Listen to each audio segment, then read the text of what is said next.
Can I Kick It Podcast, episode 15. Take 1. Action. Yoy. I'd like to welcome everybody back to the Can I Kick It Podcast, episode 15. Here we are again. Hello, gang. What is this? Episode 15. All right. August. I'd like to welcome you back as well. For the production team. Check. How you doing, man? I'm doing good, homie. How you doing? Same shit, different toilet. You know how it go. I hear you. It's been a pretty good week. I'd like to acknowledge you. I'd like to give you some credit and some well-ados. You were right, sir. The About Raptors would be 15-15 midway through February, and while you might have delivered a couple days late, depends on how you see midway, they are 500. This is true. Just so we're clear, I didn't say they'd be 15-15. I just said they'd be 500. 500, yes. Because really and truly, the team losing Serge and Mark doesn't suddenly make them a team that's not a playoff team. Like Interesting everybody that you should else say was that. panicking. 2-8 start was a rough start. Yes. But there were quite a few games that came down to one possession where it could have easily been 5-5. Agreed. Pascal missed a couple good looks. He did. Just saying. Just saying. Just saying.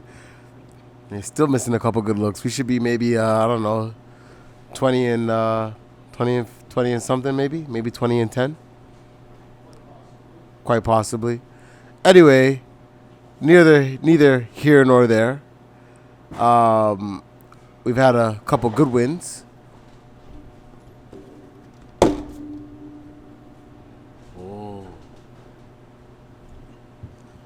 Let's make sure we handle everything and prioritize it.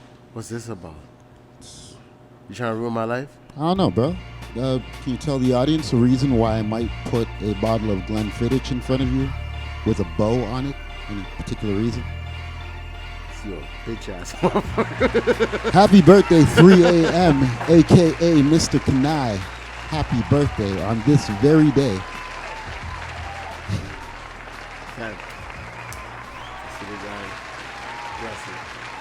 Thank you, man.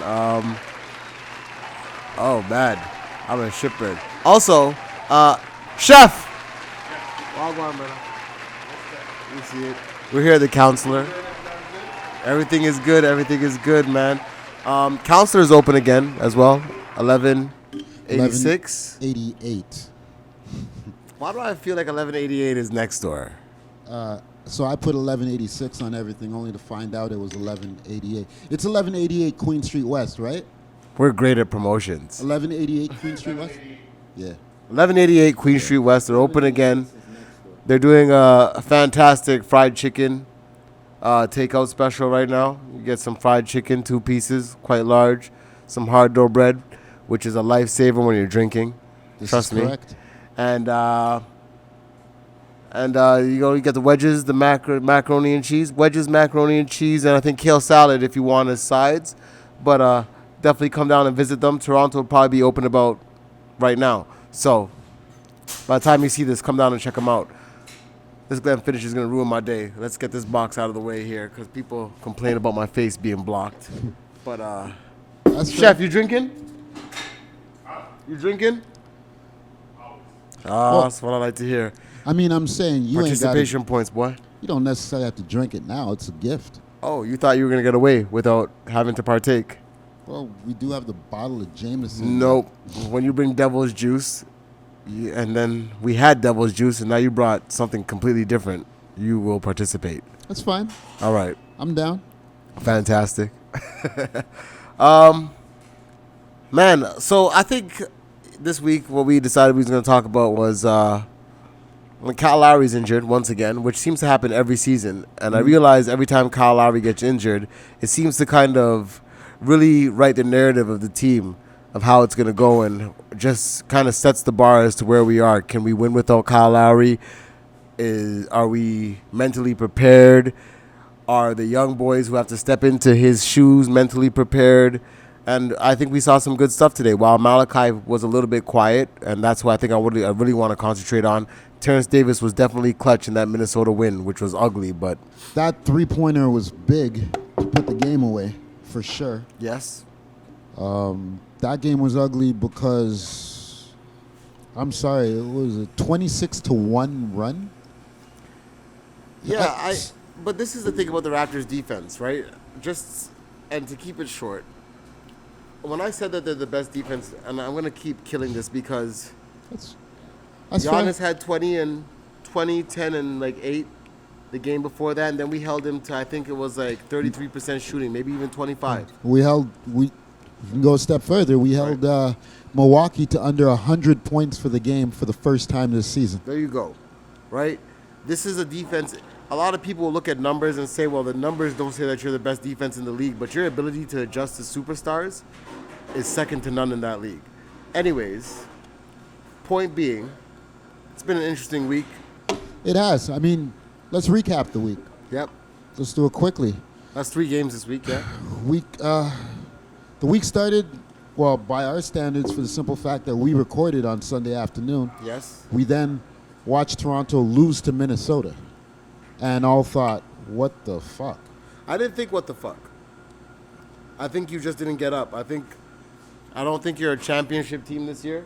I would love for you to be, but I think it's going to be you've got a lot of improvement to be a championship team, and championship teams win those games. But I thought you didn't get up for that game. It's the first time you saw them.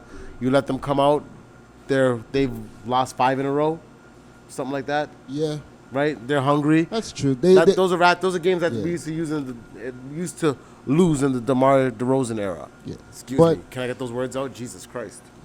They took them for granted, and Where's then your glass, sir? right there behind the Jameson bottle. Nope. I guess. Yeah. So they took them for granted. They went on to Milwaukee, Wisconsin to face the Milwaukee Bucks and beat them.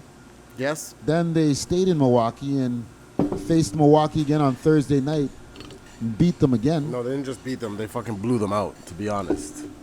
And then they moved on to Minnesota And beat those guys. and they beat them. They were lucky to walk out of there with the win. We did suffer casualties in that game. We did suffer. This is for Utah. Watanabe, you're a good Ute. Rest in peace, my guy. With the exclamation Cheers. point. Watanabe got his feelings hurt on this one.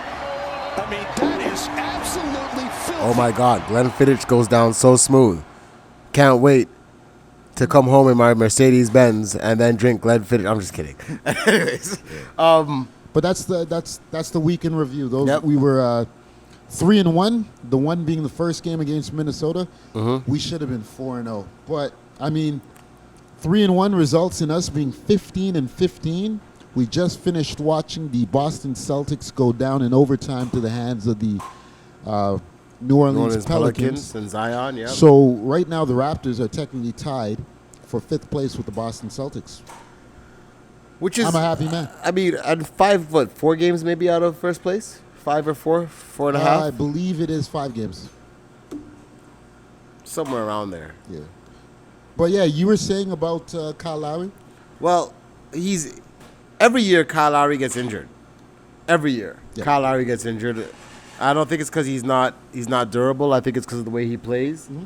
I think, and I mean, what is he, 30-something now? 30, 35, I believe. 35, right? Like, at that point, playing those minutes the way that you're playing them, his body definitely takes a beating. So we can expect at least one injury every season. It's been well-timed lately because it's in the beginning of the season or, like, just before All-Star break, right? And I think it gives guys a minute to shine and a minute to figure out their roles as they go into the second part of the season, which I think is important, right?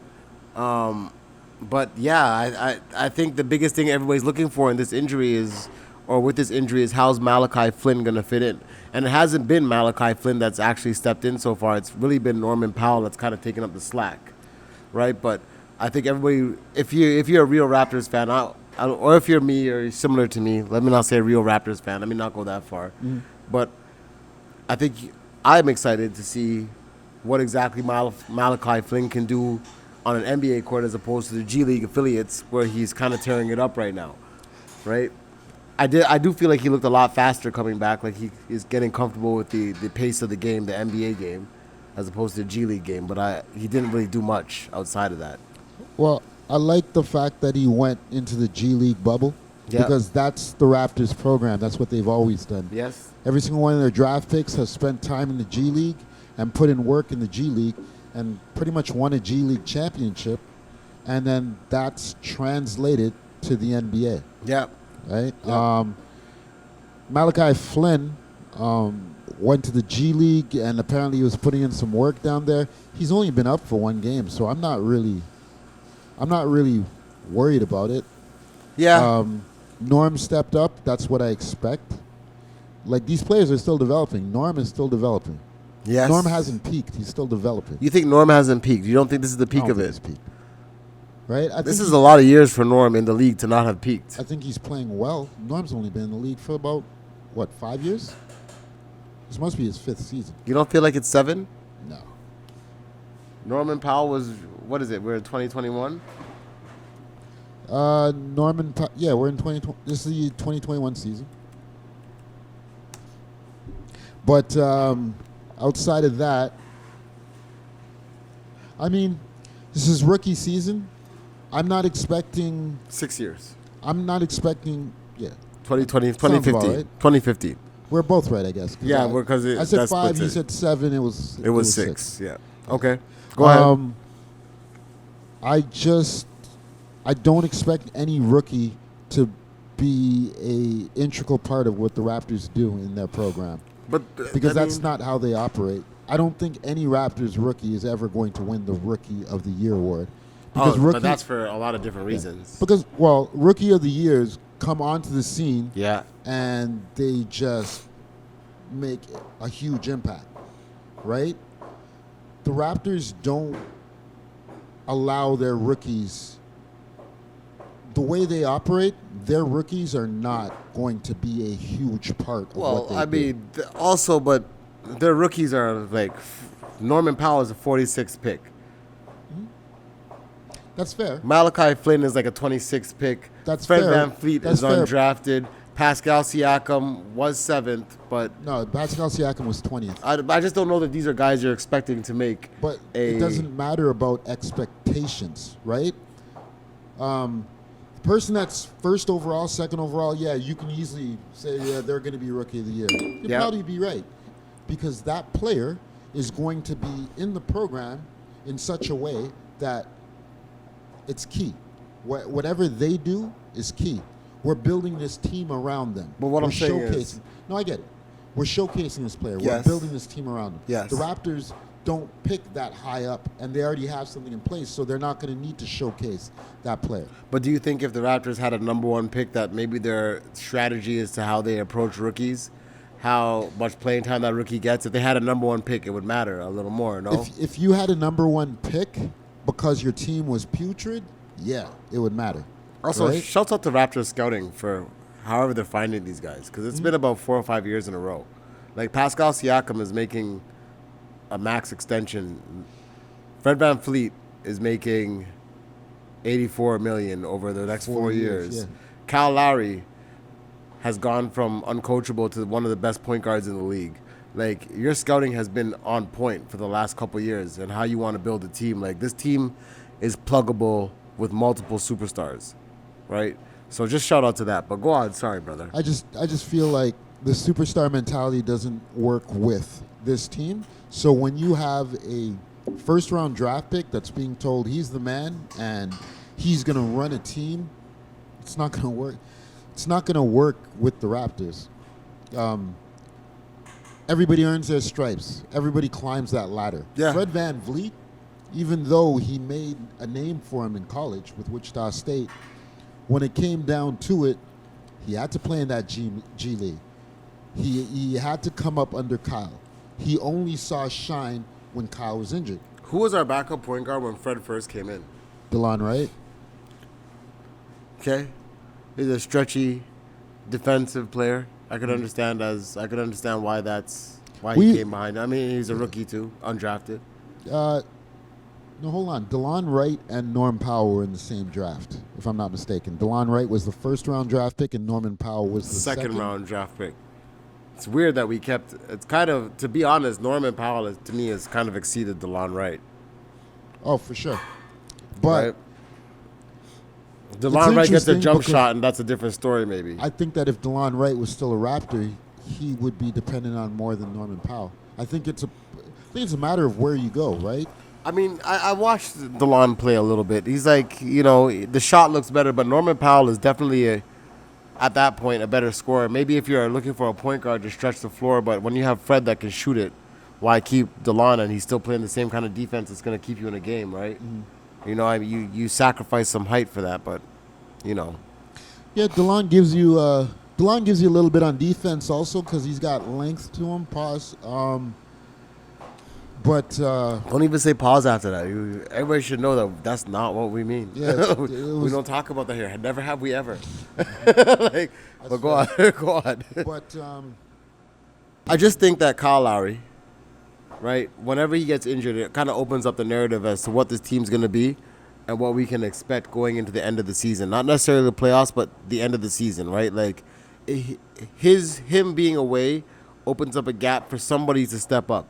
And somebody always steps up, whether it's Chris Boucher, whether it's Norman Powell, whether it's Rondae Hollis from last year, right? Whether it's Serge Ibaka, whether it's Marc Gasol. Somebody always kind of steps into that place of, hey, I'm going to take Kyle Lowry's spot. I'm going to take over that role of facilitating and scoring or whatever it is that the team needs. I mean, as much as I want to say it's not Malachi Flynn, and as much as I want to acknowledge that Fred is not Kyle Lowry, he's really stepped into that spot. I mean, if you watch his games, you dropping 30 here and there very quietly. You having a good assist count very quietly. And what's impressive to me the most out of everything is the defense, especially on the help side of the ball, where a player will spin out. Right, you've seen it numerous times, especially this week. A player will come out of a spin, and Fred VanVleet will be right there with the clamps to take that ball away. And it's not small guys; it's big guys like Karl Anthony Towns. He's taking the ball away from. You know what I mean? I've seen him do it against Bam. I've seen him do it against a couple guys, and it seems to be his calling card now. Just like Kyle Lowry will turn the game with a charge, Fred VanVleet turns it with a steal. In fact, he's actually leading, I think, the league in steals right now. Yeah, he's up there. For sure. Maybe second. Right? So, I think it's Fred. I think Fred is leading in steals right now. No, he's not. He's tied for second. Tied for second with? 1.7 steals per game. With who? T.J. McConnell. And who's first? So, Drew Holiday has 1.9 steals per game. If he can stay healthy, he'll keep that lead. Yeah. T.J. McConnell, Fred VanVleet have 1.7. They won't be tied for long. And then it's former Raptor Kawhi Leonard. How many is he averaging? 1.6. Well, he should come back to Toronto. He'll average more. He would. It's a better defensive scheme here. Just saying, like the best defensive scheme in the fucking NBA. Yeah. Anyways, sir, I think that wraps it up. I think as much as we want to talk about Malachi Flynn, there isn't much to talk about. Like his games have been pretty quiet. I think he's still figuring it out, and I don't know that he's aggressive enough on the offensive end. And Fred has filled that role beautifully for Kyle Lowry, whereas we can do without Malachi doing any numbers right now, scoring 0 here and there. Yeah, as of this taping, he's only been back on the Raptors for 1 game. Yep. He's actually playing right now as we speak against Philadelphia. That is true. So we'll see what he does there. I'm looking at the score. I'm a little sad, but What's the score? I don't see the score on my screen right now. 22-10. It's a slow start for them, but yeah, Philly's adjustments up 12. will be made. They will. Who's off to a quick start on Philly? Really quick. Scoring is pretty even. Embiid's got 6, Simmons got 5, Danny Green's got 3, Seth Curry's got 6, Tobias Harris has 2. Danny Green's got 5. That's a surprise. No, he's got 3. He's got 3? Yeah. Danny Green's on the board. That's a surprise. No diss to Danny Green. He just has been a much more defensive player as opposed to an offensive player. Raptors starting lineup is interesting. Siakam, VanVleet, Bembry, Powell, and Anunoby. Siakam, Van Fleet, Bembry. I guess Bembry's the interesting part of that. Yeah. Sorry. Oh, no, wait a minute. My bad. I don't think he started. I think, actually, I can't tell. We don't know. That's who's in right now, though, yeah? Yeah. All right. Aaron Yeah. Baines might have started. Win or a loss? Well, they're down 12 in the first quarter. Okay, it's the first quarter. Win or a loss, man? Win. Call it a win? Bye? 1. I'll call it a win. It's unfortunate that I see that they're down 12 when we're saying I'll that. call it a win by 5. And let's see what happens next week. Anyways, guys, peace. Thanks for coming out. Sherwood. Yeah, that's it. Remember that the counselor is open 3 to 11, Tuesday to Sunday. Come by, get yourself some fried chicken. I know most of you are at home lonely. Maybe you guys are with somebody. Either way, it's a great share plate or it's a great single plate, one way or another. But come by, 416-535-3111. All right, Chef Sherwood will be here. And they're also open for catering, so if you're having work events or things where, you know, they can supply stuff, small and large, they're doing it all. All right, August. What does Dave Chappelle say? Wrap it up, B. All right, peace. Salute.